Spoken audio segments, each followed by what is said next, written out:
Bonjour et bienvenue sur No Limit Sécu, le podcast francophone hebdomadaire dédié à la cybersécurité.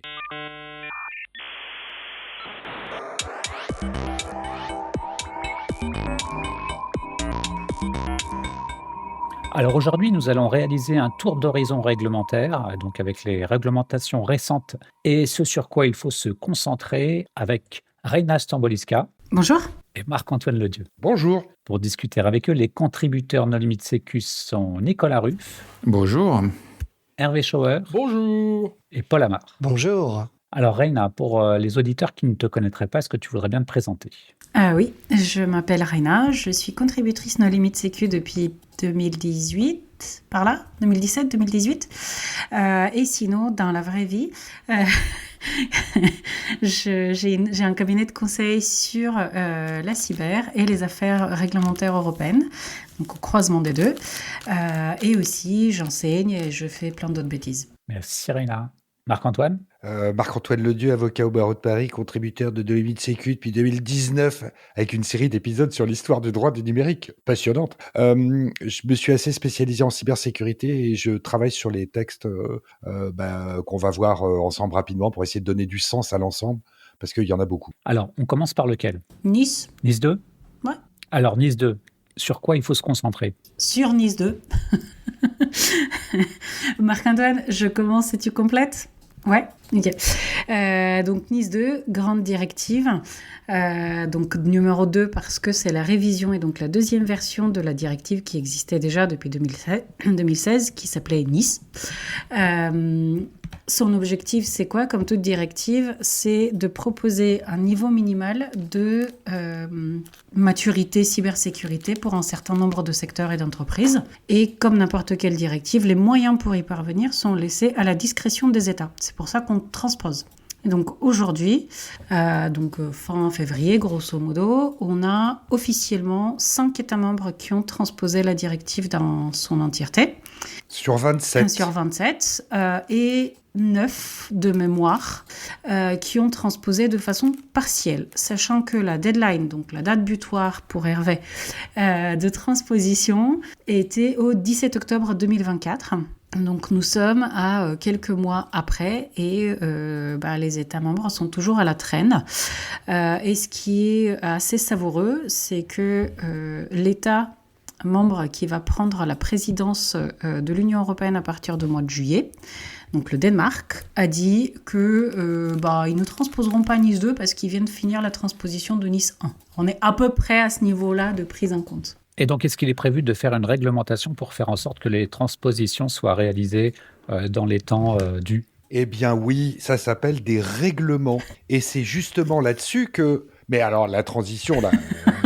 Merci Johan. C'est que, donc, directive 10.2, c'est pour tout le monde, les 27 États membres, et chaque pays doit transposer. Et puis, quand même, l'Union européenne a vu que ça marchait pas très bien parce qu'il y a des pays qui tardent. Donc, ils ont entre 3 mois et 8 ans de retard, selon les matières. Et donc, ils se sont dit, OK, maintenant, on va attaquer le sectoriel et on va faire des règlements. Et les règlements, ils sont d'application directe, sans loi de transposition, dans les 27 États membres, à la date qui est imposée. Et c'est le cas, après Nice 2, l'exception de Nice 2, c'était DORA. Enfin, c'est DORA. Et DORA, c'est un règlement pour les entités du secteur financier. Tu fais plus de 2 millions de chiffres? Oui. Tu as plus de 10 salariés? Oui. Tu es une entité régulée DORA et il va falloir faire 150 pages de sécurité organisationnelle, technique, bien un beau volet juridique. Venez nombreux et nombreuses. Vraiment, nous vous attendons avec... Voilà. Et donc, c'est la différence entre ces directives qui ne marchent plus et l'Union européenne maintenant ne produit quasiment plus que des règlements dès qu'il y a du technique pour être sûr qu'il n'y ait pas d'écart et dans lesquels ils font des listes de produits obligatoires qu'ils augmentent eux-mêmes sans passer par les députés nationaux, machin. Et c'est en train de progresser comme ça.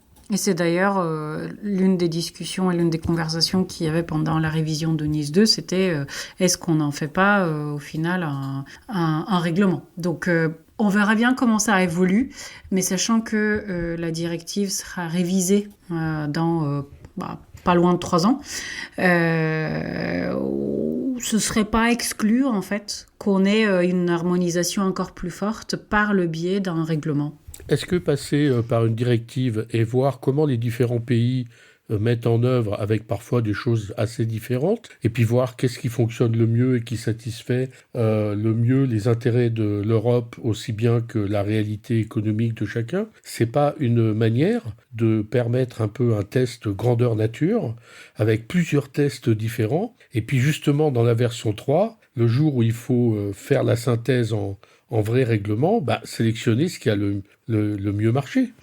Oui et non. En fait, tu as plein de raisons. Enfin, tu vas toujours avoir une divergence entre les États membres parce que c'est 27 pays avec 27 histoires, avec 27 approches de la chose, etc. Il y a des États membres qui n'ont même pas encore de l'équivalent de l'ANSSI, on va dire. Donc voilà, c'est vraiment très différent. Donc la question, c'est plutôt qu'est-ce qu'on codifie comme quelque chose à pas rater. Tu vois, là, typiquement, les choses qui sont marquées de manière extrêmement précise dans NIS 2, telles que, par exemple, les délais de notification d'incidents et des choses comme ça, ce sont des sujets sur lesquels tous les législateurs, en fait, se sont accrochés comme une moule sur son rocher. Donc, ça a été des sujets qui sont, en fait, tu peux pas y déroger, quoi. Donc, normalement, toutes les transpositions doivent en fait respecter ces piliers-là, la gestion de risque, la notification d'incidents, etc. Ouais. Voilà. Après, on verra bien ce que ça donne parce qu'il y a aussi des sujets qui vont arriver qui sont sur le volet sectoriel. Tu vois, là, typiquement, la révision avait commencé peu avant le Covid. Et on a fait les workshops, etc., de révision vraiment en plein confinement. Et avec le Covid, sont arrivés aussi des sujets sectoriels qui n'étaient pas prévus avant, et donc sur lesquels, par exemple, les études d'impact sont un peu, disons, perfectibles. Tu vois, je travaille mon niveau d'expression et la délicatesse de mes propos. Donc voilà, donc c'est à voir. Il y a beaucoup de choses qui vont évoluer, donc à voir comment c'est pris en compte, par qui, avec quels inputs de quelles agences, de quels États membres, etc., etc. Parce qu'en plus, parce qu'il faut comprendre ces réglementations de deux manières. Soit c'est j'oblige les entreprises, les organisations, les entités à mettre en œuvre des règles de cybersécurité. Ça, c'est un volet. Mais dans des textes comme NIS 2, il y a aussi les États membres doivent s'organiser eux-mêmes, par exemple, avoir un CERT national pour chacun des 27 États membres. Ça veut dire qu'aujourd'hui, ça n'est pas forcément le cas. Et je te prends le CERT, et je te prends les remontées à l'ENISA, et je te prends le truc. Donc, il y a aussi ce volet-là qui fait que pour les États, alors la France, on était assez équipés, d'accord, mais c'est pas le cas partout. Il y a des États, ils doivent bâtir des équivalents ANSSI, des CERT avec des capacités à collecter de la data de manière confidentielle, à la transmettre à l'ENISA, puisque c'est quand même eux qui récupèrent le bébé. Donc il y a quand même une grosse machinerie technique derrière qui fait que c'est pas évident pour les États et pour les entreprises. J'imagine c'est public. Qui n'a ni équivalent de l'ANSSI, ni CERT national? Oh là là. La Grèce, par exemple, avait commencé à faire son agence en 2023. Ah oui, donc comme elle est en faillite. Ah non, elle est plus en faillite depuis des années. Elle a mis ça de côté quand même, en fait, c'est ça? Non, c'est vraiment, les sujets sont vus de manière très différente. Tu as des pays, typiquement, tu vois, les Pays-Bas qui sont quand même pas un pays, on va dire, en faillite. Pendant des années, leur agence cyber, si on veut le dire comme ça, ça dépendait du ministère de la Communication et de l'Environnement et du Tourisme, par exemple. Tu vois, donc mais ça, vraiment, c'est pas forcément mauvais. Non, mais c'est pour ça, en fait, ça dépend vraiment comment les États membres structurent le sujet et donc, du coup, aussi, quel est l'ordre protocolaire de ces sujets-là quand on en vient à gérer de la transposition, etc. Nico, tu voulais dire un truc? Oui, j'avais une question sur les histoires directives versus règlement. Quand ça passe au niveau européen, du coup, quelles sont les autorités de contrôle et quelles sont les sanctions? Parce que quand il y a une transposition locale, on imagine que c'est l'ANSSI qui fait les contrôles et l'État français qui collecte les amendes, mais quand c'est au niveau européen, ça passe par qui? Alors, en fait, ça dépend vraiment des textes. Tu peux avoir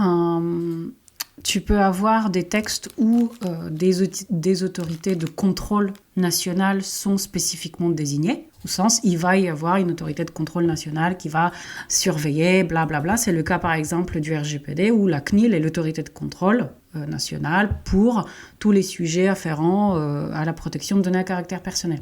Tu peux avoir d'autres on va dire, dossiers, enfin d'autres règlements, par exemple, tels que le Cyber Resilience Act, dont on parlera un peu plus tard, le CRA, sur lequel c'est pas si clair que ça, en fait. On ne sait pas. Tu peux avoir, c'est pas de la cyber à proprement parler, c'est le Digital Services Act, donc le DSA, haine en ligne, enfin voilà, tous ces sujets-là, sur lesquels tu as de la surveillance composite. Par exemple, l'ARCOM va prendre des sujets, mais dedans, on va y trouver la CNIL aussi, où tu vas aussi avoir des sujets comme l'IA, sur lequel tu vas avoir la désignation d'autorité nationale. On ne sait pas trop pour l'instant ce que ça va être.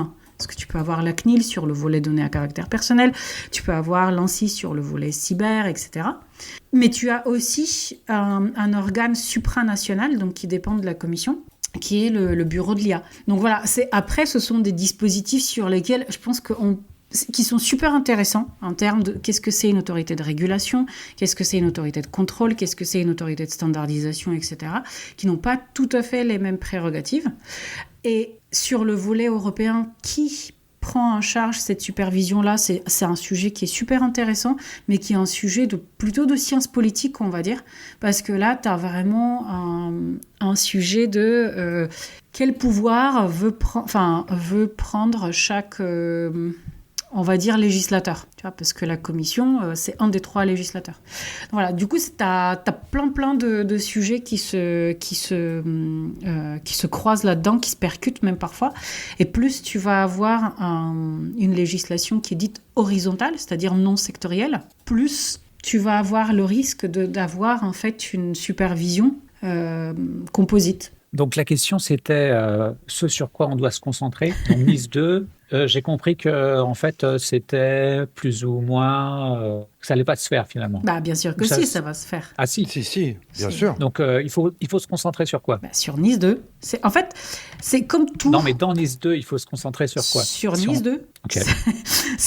C'est l'article 21.2 qui pose 10 mesures de sécurité. En fait, il y en a 15. Ouais. Et c'est contrôle d'accès, chiffrement de tes communications, gestion de crise, notification de tes incidents. C'est chaîne d'approvisionnement. Il y en a, voilà, chaîne la totale. Ouais. Donc, on doit se concentrer sur la totalité. En fait mais soit on fait de la sécu, soit on n'en fait pas. Exactement.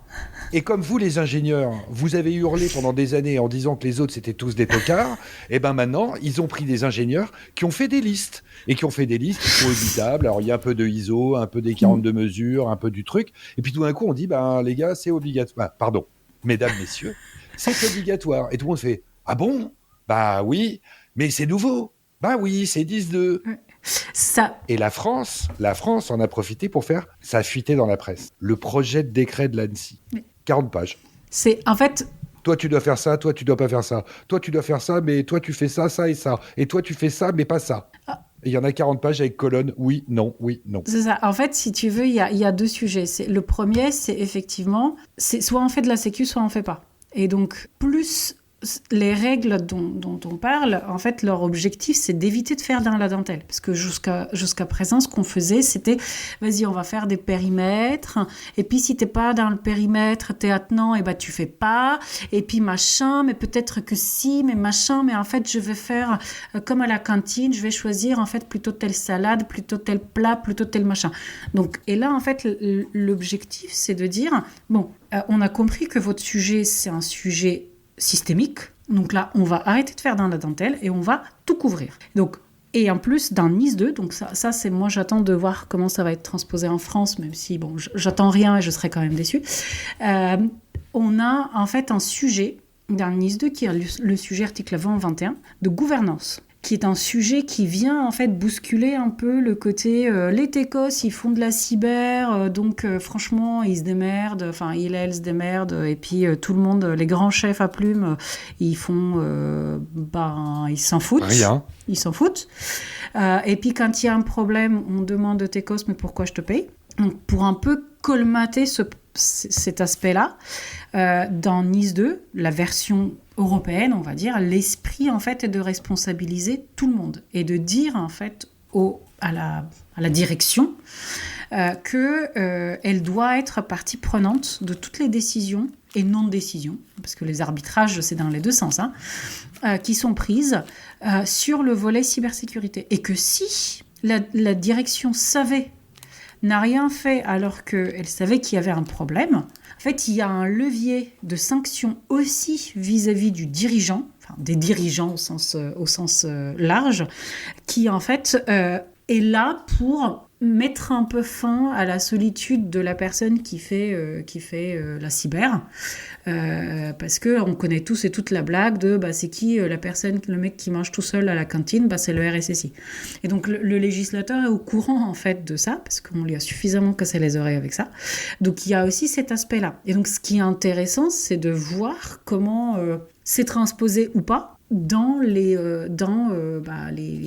versions nationales. Et en fait, de ce qu'on a vu fuiter dans la presse, pas seulement le décret, mais aussi le projet de loi lui-même,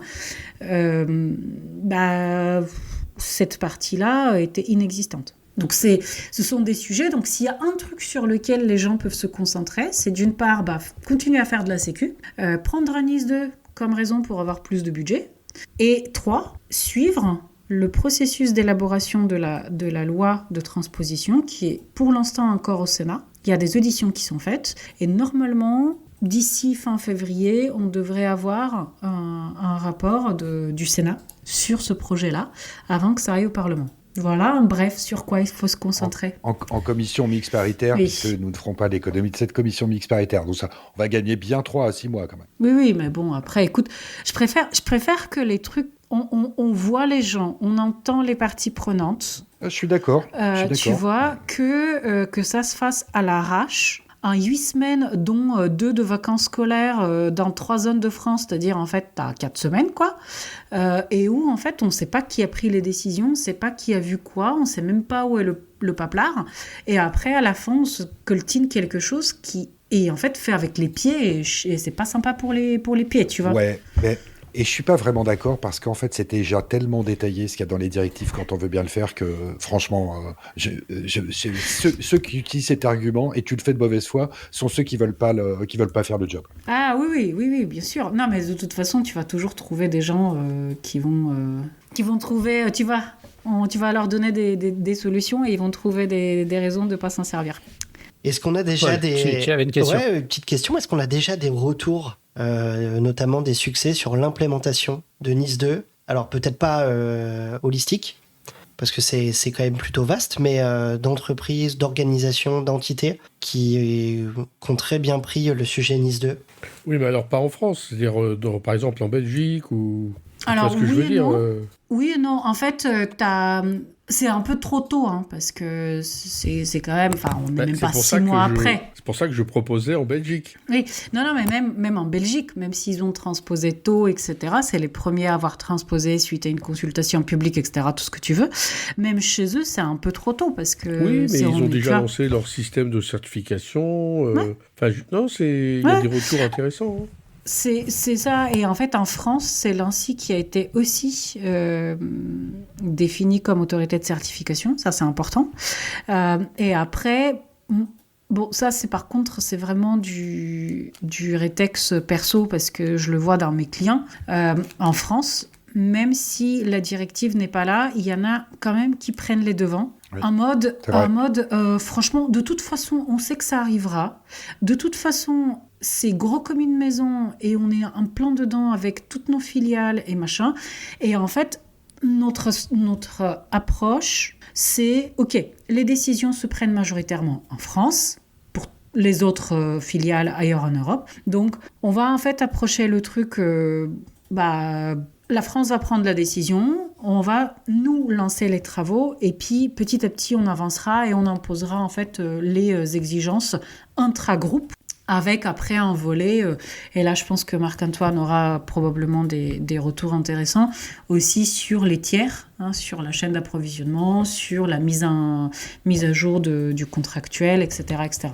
Ok, on va passer à la réglementation suivante. Donc Dora, on a commencé à l'évoquer. Donc une réglementation qui concerne les établissements financiers. Les entités financières, attention. Les entités financières.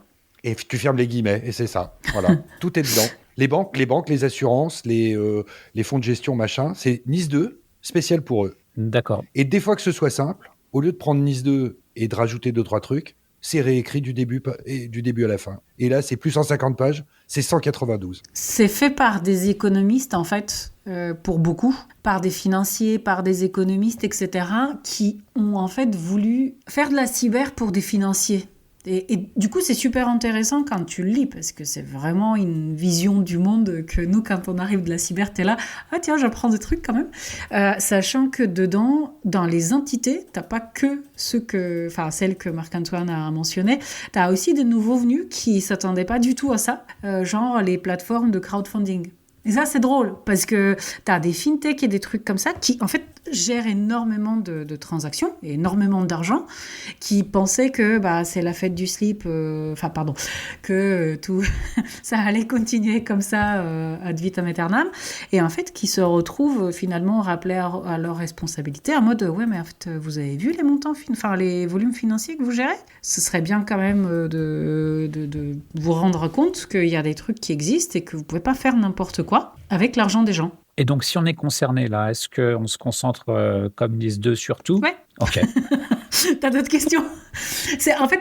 Dans NIS 2, au moins, on avait. Alors, je crois que c'est l'article 21.2. Alors, 2, 1A, 2, 1B, 2, 1C. Ok, bling, bling, bling, bling, bling. Il y en avait 10. Donc, au moins, on avait des guidelines. Alors, contrôle d'accès, machin, chiffrement, comme toujours, hein, journalisation, la totale. Dans Dora, ça a été fait, comment dire ?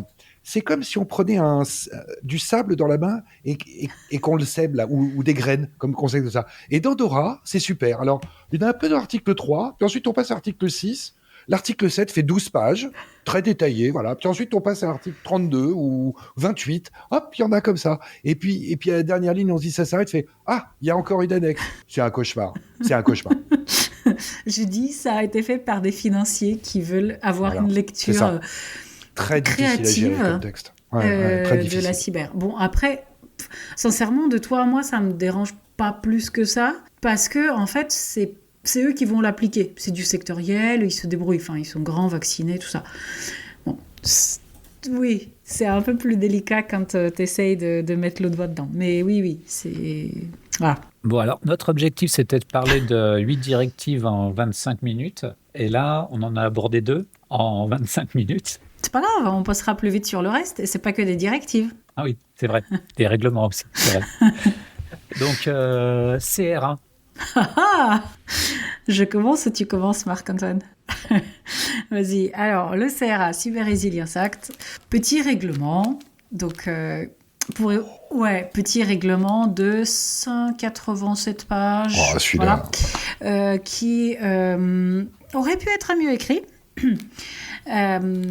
Mais surtout, c'est quelque chose qu'on appelle un règlement produit. C'est-à-dire que c'est un règlement qui porte sur la cybersécurité de produits et services avec composants numériques, ou comme Marc-Antoine les appelle, avec logiciel.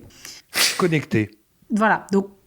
Un produit avec du logiciel et c'est connecté. Mm-hmm. Ça s'appelle un produit au sens du CRA, donc c'est un produit quasi physique, entre guillemets. Il y a du produit physique aussi. Parce qu'en fait, à la base, c'était parti comme le règlement IoT, objet connecté. Et en fait, ça a vachement, ça a été énormément en fait élargi pour toucher, on va dire, et c'est un jeu de mots, à tous les produits et services avec logiciel qui sont commercialisés sur le marché unique européen. Donc tous les machins avec le marquage CE. Donc qui ont du logiciel dedans, c'est-à-dire typiquement mes lunettes, elles n'ont pas de logiciel dedans, donc elles ne sont pas concernées par le CRA. Si j'ai des lunettes connectées, là elles le seraient. Mais les logiciels seuls ne sont pas concernés non plus, il faut une part matérielle.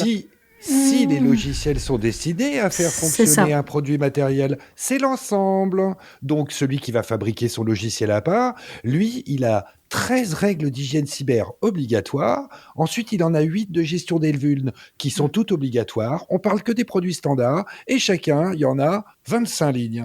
Et quand on dit que ça, on fera pas, il va falloir dire pourquoi par écrit et non pas Oh, j'ai oublié d'en parler. Oh zut, c'était l'analyse de risque, pas de bol. Bah non, là, faudra dire, je n'ai pas fait d'analyse de risque parce que, ça je veux bien lire, hein, comment les gens vont expliquer qu'il faut pas faire d'analyse de risque, parce que c'est analyse de risque, gestion des vulnes, politique de divulgation coordonnée des vulnérabilités, gestion des droits d'accès, chiffrement, minimisation de la collecte des données.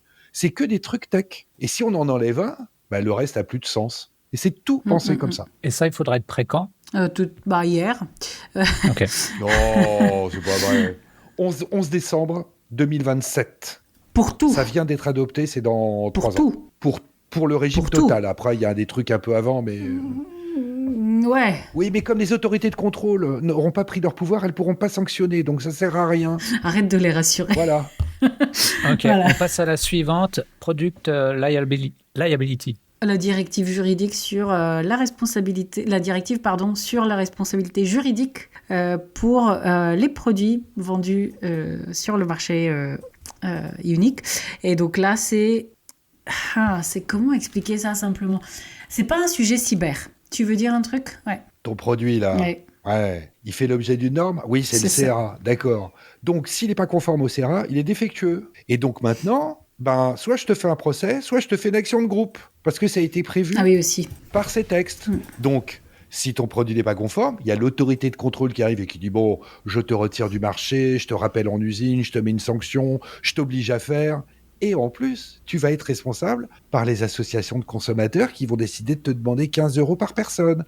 C'est-à-dire, ce qui arrive aux États-Unis depuis 50 ans, eh ben, on est en train de le prendre très lentement, mais c'est en train de prendre. Et on tape sur les produits grand public. Ça va depuis le téléphone connecté, hein, donc le smartphone, les serveurs, parce qu'à titre professionnel, c'est des produits avec logiciel connecté, ok, les serrures connectées, les lunettes connectées, les frigos connectés. Tout ce qui va être connecté, mais à titre pro ou à titre perso, à l'identique. Voilà. Et en fait, autant le CRA, donc le Cyber Resilience Act, a une liste de produits qui sont nommés de façon très spécifique. Dedans, il y a des trucs... Bon, certains ne sont pas aussi spécifiques que ça, parce que hyperviseur, je ne sais toujours pas ce que c'est, mais et c'est pas défini, donc on va avoir des surprises. Mais dedans, il y a dans le CRA, il y a des choses qui sont aussi spécifiques que les compteurs connectés, par exemple.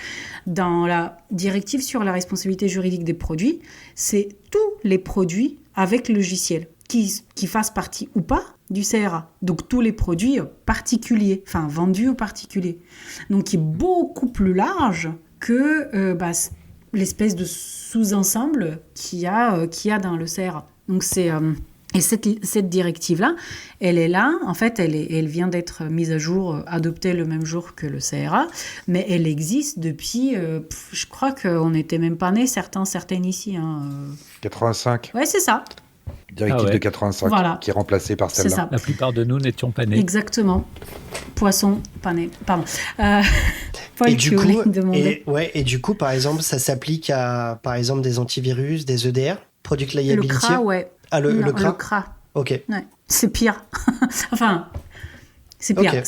C'est pas l'antivirus, c'est l'antivirus qui va être installé sur un serveur. Okay. C'est le serveur avec son antivirus. Que ce soit le tien ou que ce soit celui que tu as installé de chez, on se demande bien qui, ok. Mais lui, donc, tu vas lui demander d'être conforme aux règles. Et toi, tu vas porter la responsabilité du produit physique. Ah ouais. Et quand tu dis aux règles, c'est le CRA ou c'est à... C'est le CRA. Les règles du CRA. Ouais. Quand c'est en fait sur le volet cyber des produits, notamment ceux en annexe du CRA, c'est le CRA. Tout le reste, mais vraiment tout le reste, ta brosse à dents connectée, c'est la directive sur la responsabilité juridique pour les produits, en matière de produits, blablabla, dont produits connectés. Allez, on passe à la suivante, ou au suivant. Cyber Solidarity Act. Ah Alors ça, je ne sais pas si vous vous souvenez du FIC d'il y a 2 ans, 3 ans, je ne sais plus. Quand 2021. C'est ça, quand Breton est arrivé en annonçant en grande pompe le bouclier cyber européen. En fait, c'est ça, c'est le Cyber Solidarity Act, qui en fait, l'idée derrière, elle est pas bête, c'est d'avoir en fait une réponse européenne aux menaces et incidents de cyber. Donc, avec un mécanisme... De niveau européen. Oui, c'est pour ça que je dis C'est l'Europe réponse qui européenne. met son dispositif pour l'Europe. Ouais. C'est ça. Et donc, en fait, l'idée, c'est d'avoir plusieurs SOC qui sont toujours des partenariats publics-privés, si on veut, en fait, qui sont dispatchés dans différents pays européens et à différents niveaux, en fait, de manière à faire un maillage, si on veut. Et donc, dedans, dans le Cyber Solidarity Act, il y a des mécanismes, en fait, il y a des exigences sur la détection, la préparation et la réaction collective, s'entend européenne, à des menaces et incidents d'origine cyber. Et donc, l'idée, c'est d'avoir aussi une façon européenne de se protéger contre des gens, des pays, etc., qui ne nous veulent pas que du bien. Ceux qu'on reconnaît plus ou moins expressément comme des ennemis, enfin en tout cas comme potentiellement malveillants, ou des alliés francs-tireurs comme ceux outre-Atlantique. Et ça a été activé par exemple pour les JO ? Non, c'était pas encore adopté. D'accord. Là, c'est une directive. Non, c'est un règlement. Donc, c'est un règlement. Ah oui, c'est un acte. Quand ça finit par acte, c'est un règlement. Oui, même nous, au bout d'un moment, on se trompe. Okay, mais c'est un acte qui va s'imposer aux États membres pour qu'on crée des trucs. Donc, si les États le font pas, ok, on va prendre des procédures de sanctions au niveau de l'UE. Enfin, c'est juste de dire là maintenant, faut le faire maintenant, quoi. Et c'est en cours. Et ça devrait voir le jour quand ? Parce que je regarde rapidement là sur europa.eu. Et je vois des dates là avec un sorte de premier lancement qui a eu lieu en novembre 2022, en tout cas sur une première phase. C'est prévu pour quand ? Non, c'était la version 1 du projet. Okay. Ça, c'était la version 1 du projet. Et il a été adopté là au mois de décembre, je crois, 2024. Adopté, genre officiellement, publication au JO de l'UE. Donc, c'est tout frais. Là, on devrait en prendre pour, j'ai même pas regardé, 24-36 mois. Ouais, avant de 21-36 mois, ouais. Petit à petit, parce que en fait, t'as vraiment, en fait, dedans, t'as plein de sujets qui sont super intéressants. Typiquement, moi, c'est un des sujets que je préfère, c'est le partage d'informations. Parce que, c'est pas aux auditeurs, auditrices de No Limit que je vais apprendre que les IEC, plein de gens collectent, mais certains les classifient. Et au niveau européen, pour partager de l'information, il faut qu'il y ait une déclassification avant. Je fais super simple et réduit. Mais donc, du coup, on a des sujets qui sont liés à ça, à comment ça va fonctionner ce maillage et donc ce partage d'informations pour pouvoir avoir une réponse combinée, qui sont super intéressantes. Mais c'est là où le fait de vouloir ruer dans les brancards, d'annoncer des trucs en grande pompe, sans impliquer justement une bonne partie des professionnels et de se poser des questions de comment on va faire en fait ce partage d'informations, c'est là où en fait ça risque de montrer un peu ses limites, pour pareil le dire poliment. Voilà, donc c'est à voir, mais encore une fois, vu on va dire les mutations géopolitiques en cours, c'est un sujet, c'est un cadre qui est bienvenu. Après, comme tout, le diable est dans les détails, et donc c'est à voir sur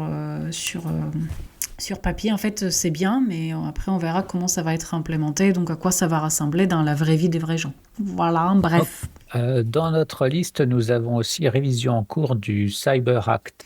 Alors... Cyber Security Act, ouais. Le CSA de 2019, c'est un autre. C'est ce qui donne mandat à ENISA. Et c'est ce qui qui pérennise oui. l'ENISA. L'ENISA était, depuis sa création, genre en 2008 ou en 2011, était une agence temporaire. Genre, on votait un budget pendant 3 ans, et puis au bout de 3 ans, t'avais plus de budget, t'existais plus. Et reconduisait ensuite le système. Et en 2019, l'UE a pondu un règlement dans lequel ils ont fait 2 trucs. Ils ont dit, bon, alors l'ENISA maintenant, c'est permanent. Et petit à petit, l'ENISA récupère des missions comme agence centrale, notamment pour collecter les IOC et les redistribuer. Ça va être sa mission à terme.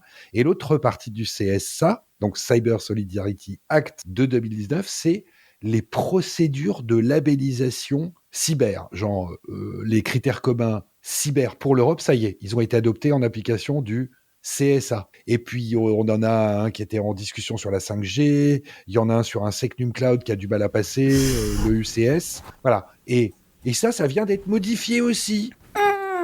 Alors, au mois de avec le CRA. alors, attends, où on nous rajoute des trucs. Ta. Moi, j'arrête, je pars noyer mon chagrin dans l'alcool. Attends-moi pour l'alcool.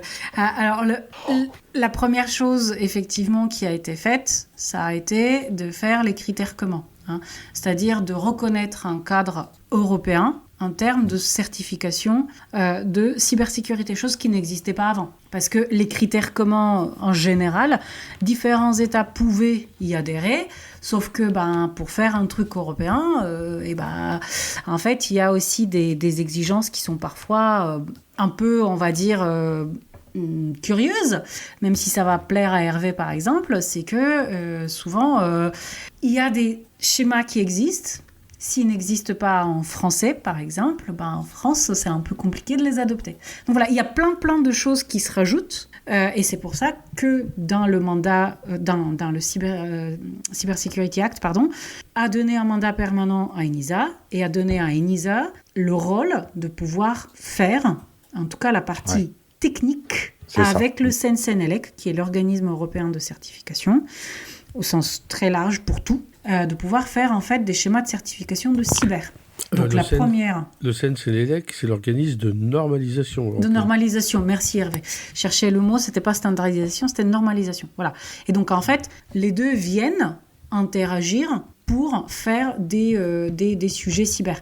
Et donc le premier était critères communs européens, donc ça c'est bon. Et depuis plusieurs années, on a le schéma de certification cloud et son chemin de croix, parce que le sujet a été extrêmement politisé. Et donc là, depuis 2023 de mémoire, il y a une révision du Cyber Security Act, parce que, encore une fois, vu qu'on parle de sujets qui évoluent et d'organisations qui sont, mine de rien, vivantes, c'est normal que les textes qui leur donnent une raison d'être évoluent aussi. Sauf que...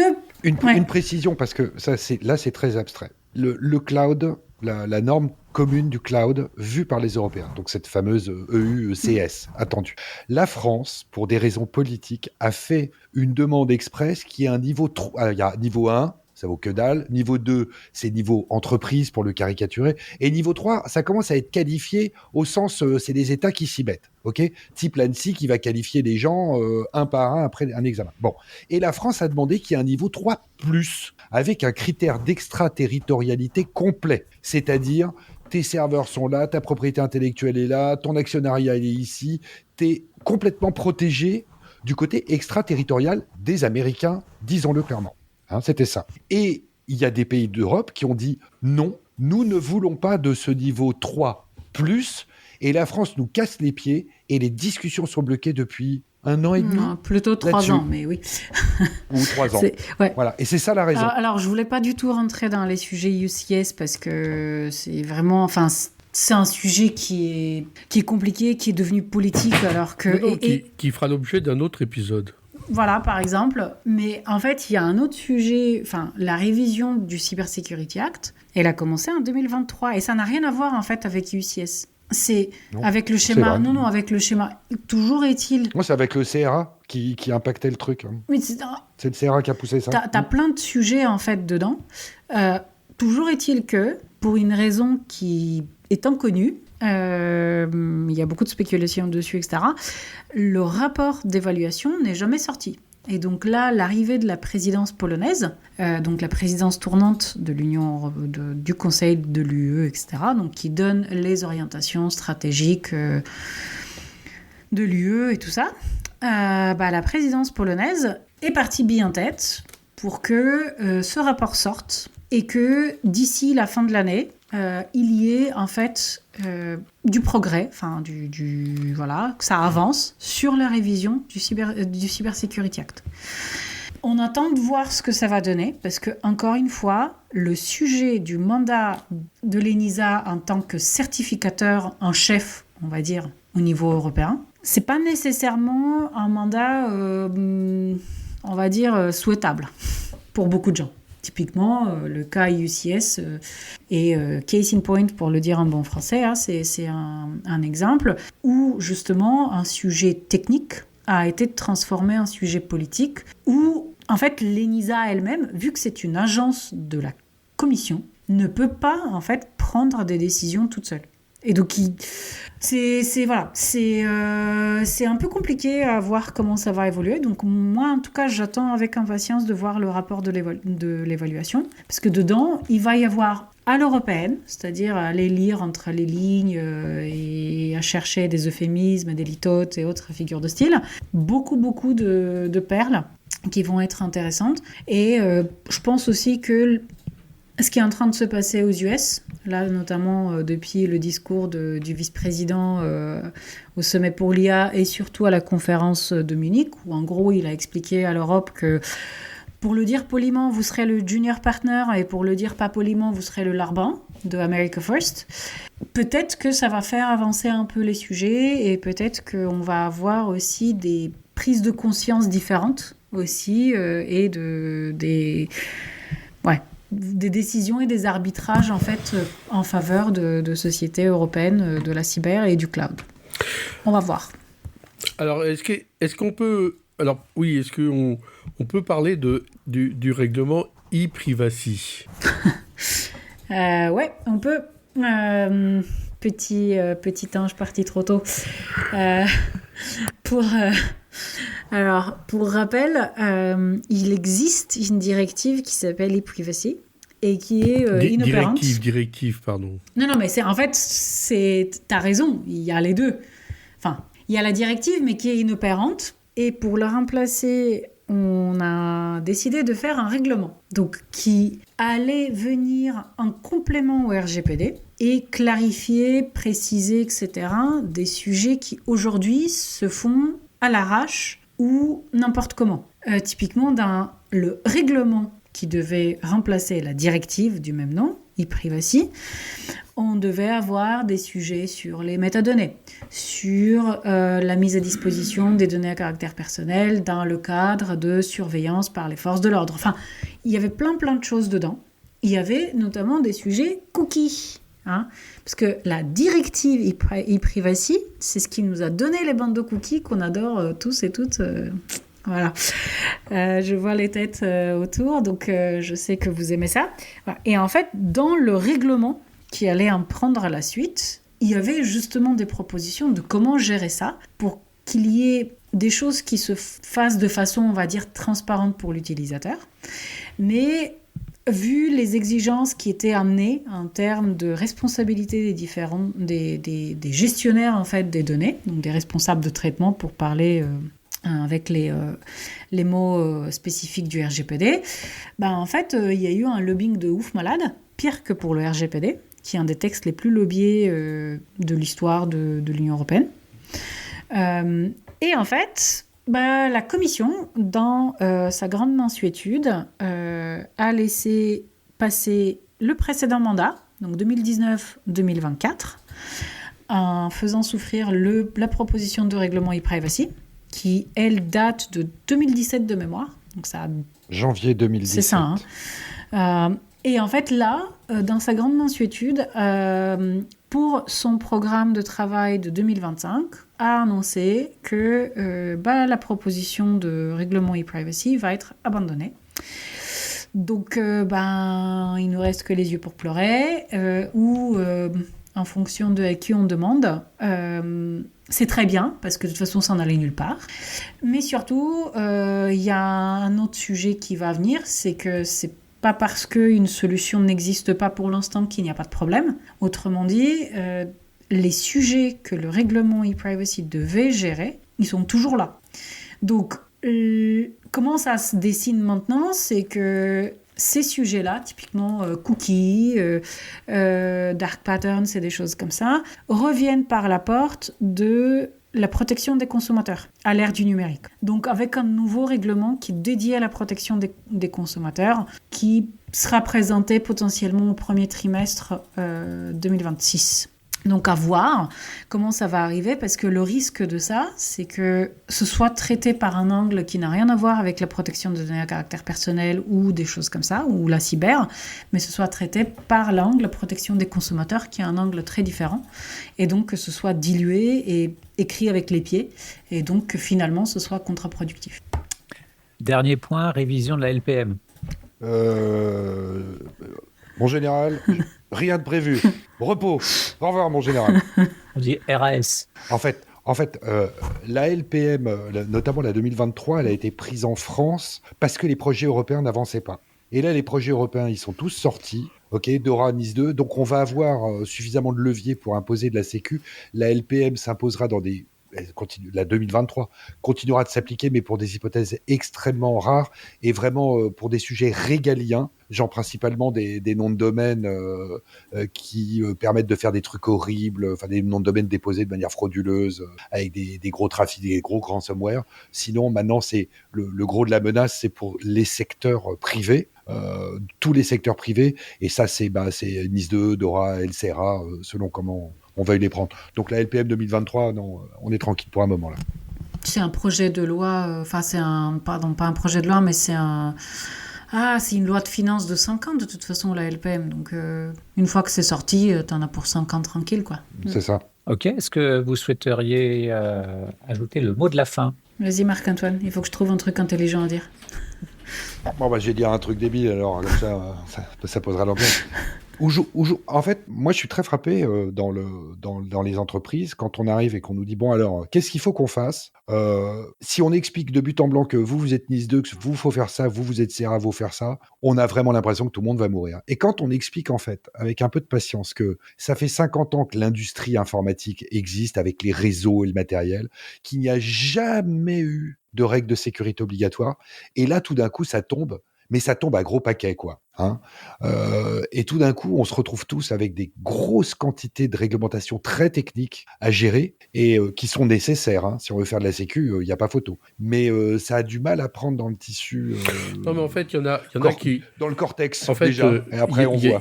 Ce qui se passe, c'est qu'il y en a qui le faisaient déjà. Donc, il y en a qui n'ont pas grand-chose à faire pour respecter les lois qui arrivent. Et puis, oui, il y en a qui avaient un état d'esprit différent, et c'est en ça que le législateur est là pour nous protéger. C'est-à-dire, lorsque les gens sont inconscients et font des bêtises, on réduit leurs bêtises de par la loi. Et c'est vrai qu'il y en a certains pour qui c'est difficile, notamment parce qu'ils n'avaient pas mis en œuvre de mesures de sécurité sur des endroits, des activités sur lesquelles maintenant il faut aussi en mettre en œuvre. Nicolas, tu voulais ajouter quelque chose? Oui, moi je suis pas trop inquiet, puisque de toute façon il y a plein de réglementations qui nous obligent déjà à faire de la protection des données personnelles, et vu qu'il y a une fuite par jour, tous les jours depuis 10 ans, business as usual.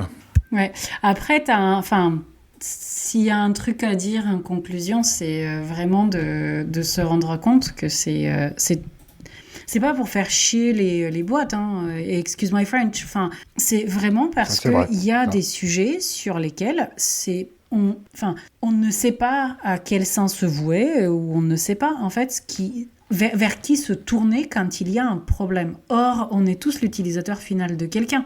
Donc, il y a aussi ce sujet-là qui doit être vu et pris en compte. Et oui, effectivement, il y a un effet un peu boule de neige, qu'on se rend compte que plus il y a des trucs à faire. C'est pour ça qu'on a insisté tout à l'heure avec Marc-Antoine, c'est que quand Joanne demandait qu'est-ce qu'il faut faire en priorité, qu'est-ce qu'il faut faire de tous ces trucs-là, il faut tout faire, mais il faut faire de la sécu. C'est-à-dire que c'est toujours quelque chose qui se fait par petits pas, où il faut effectivement prioriser, parce que protéger partout, c'est pas possible.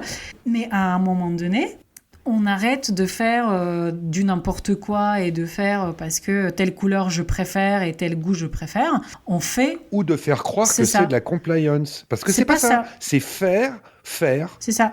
De la cybersécurité. Et après, on essaie de le faire vérifier, mais faire... techniquement, s'organiser, faire. C'est ça. Ok, donc on se concentre sur la cybersécurité. Ouais. Exactement. Et on en profite pour demander du budget. Ça, c'est de la vraie conclusion.